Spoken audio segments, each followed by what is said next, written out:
Moonlight Tales. We can make a personalized story for your child. Find out more in the description below. And now, it's time for a story. Maya and the Paper Stars. A story about self-esteem and confidence.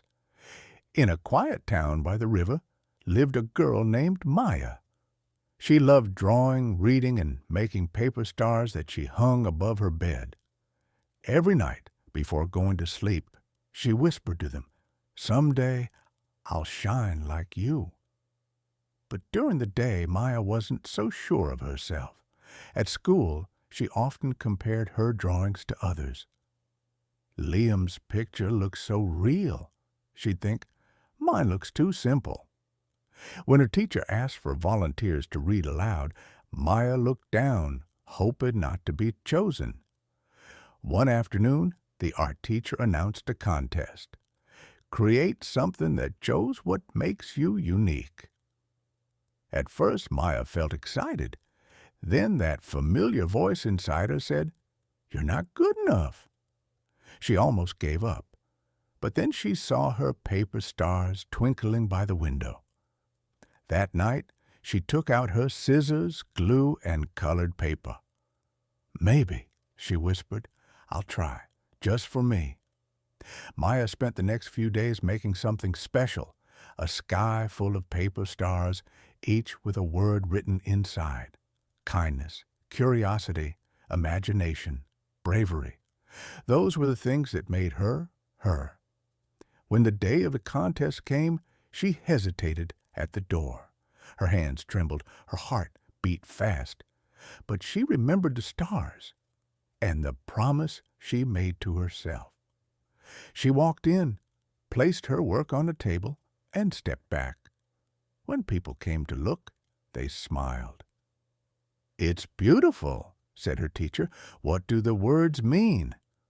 Maya blushed. "They're the things that make me who I am," she said softly. The teacher nodded. "That's real art, when you show your heart." Maya didn't win first place that day, but something much more important happened. For the first time, she didn't compare herself to anyone.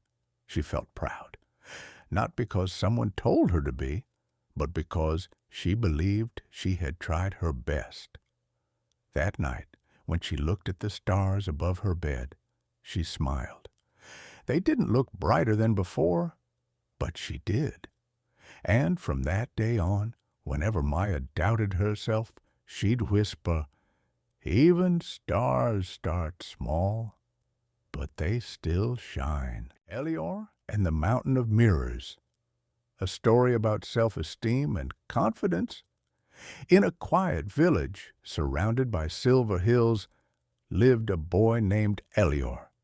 He was kind, curious, and always tried to help others, but he often doubted himself.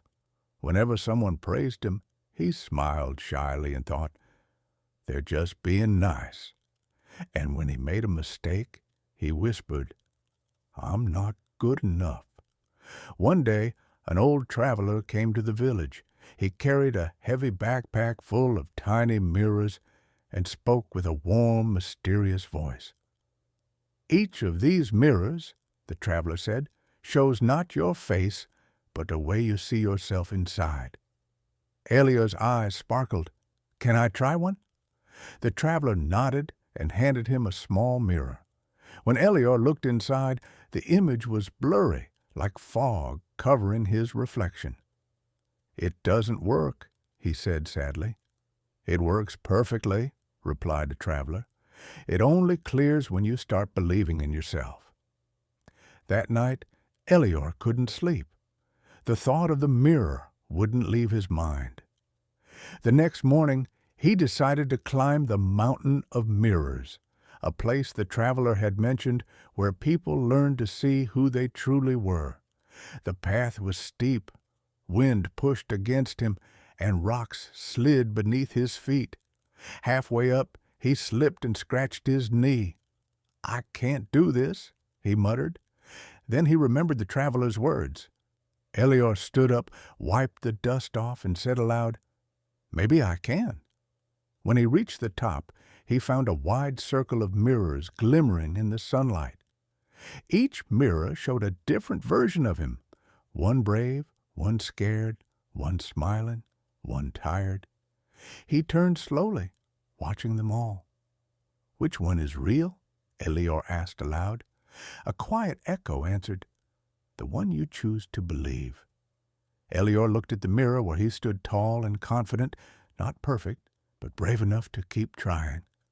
He smiled. "That's me." As he said the words, the mirror's surface shimmered and cleared, showing his true reflection, bright-eyed, strong, and calm.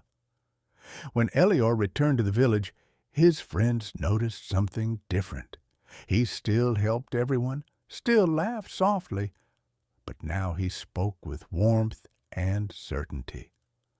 When others doubted themselves, Elior shared his story about the mountain of mirrors. And whenever he saw a child looking down, he said, "Look up. You don't have to be perfect. Just believe that you can."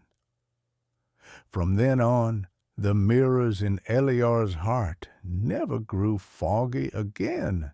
Theme: anger and self-control. Deep in a green forest lived a young fox named Rafi. His fur was red like autumn leaves, and his tail was long and proud. He was clever, brave, and sometimes just a little too quick to get angry. Rafi loved his forest. He helped carry berries for birds, warned the rabbits when hawks flew overhead, and kept the paths clean from thorns. But sometimes, when things didn't go his way, a storm began to rise inside him, hot, loud, and wild. One morning, Rafi woke to find that someone had scattered his pile of pine cones. He had spent hours collecting them to decorate his den. "Who did this?" he shouted, his fur bristling. His voice echoed through the trees. A small squirrel peeked from behind a branch. I was playing," she stammered. "I didn't mean—" But Rafi didn't let her finish. "You ruined everything. Do you ever think before you touch someone's things?" he snapped. The squirrel's eyes filled with tears, and she ran away. The forest fell silent. Even the wind seemed to stop. Rafi's chest felt tight. The storm inside him rumbled louder, filling his head with heat. He kicked a pine cone so hard it flew into the bushes, but when it landed, he saw a small bird fly off, startled. "What am I doing?" he whispered. His tail drooped. He ran to the old oak tree where his grandmother used to sit. The oak had always been his safe place, steady and patient. Rafi pressed his paw against the trunk. "Why do I get so angry?" he murmured. "It feels like fire, and I don't know how to stop it." The wind rustled the leaves softly, almost like a reply.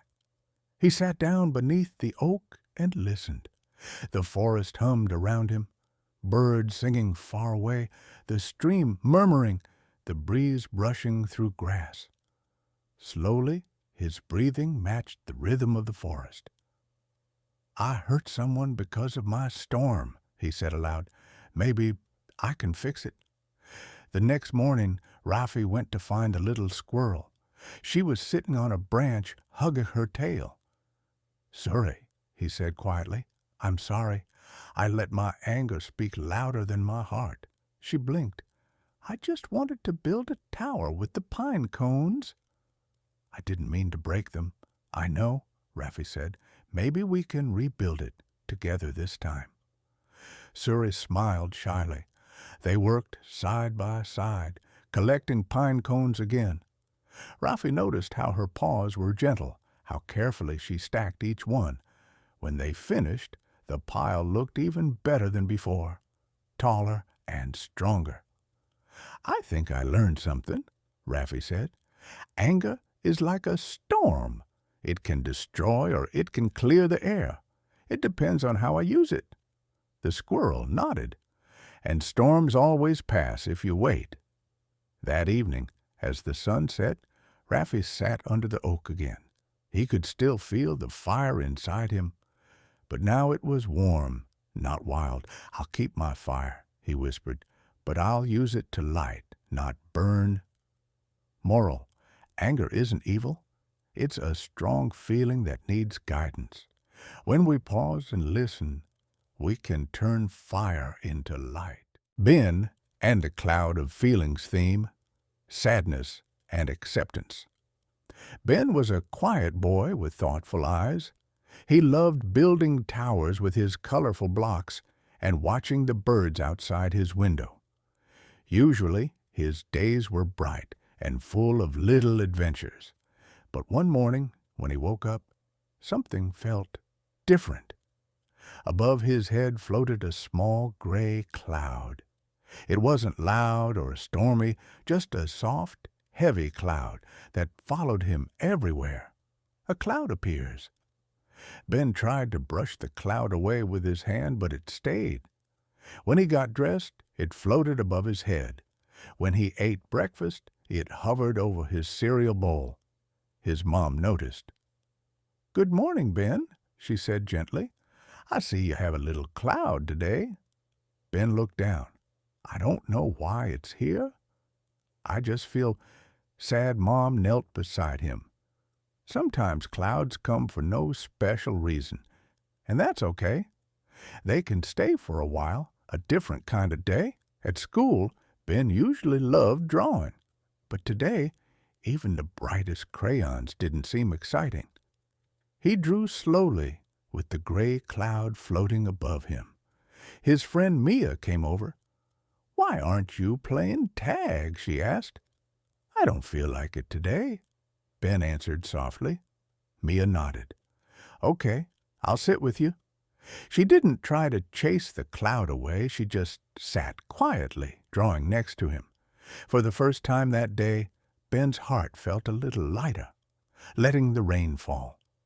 Later, during a recess, Ben sat alone on a bench. He felt a tear slide down his cheek, then another. Soon, the gray cloud above him began to rain softly. Not a storm, just gentle raindrops. At first, he tried to hide his face, but then he remembered what Mom had said. Clouds can stay for a while. He took a deep breath and let himself cry.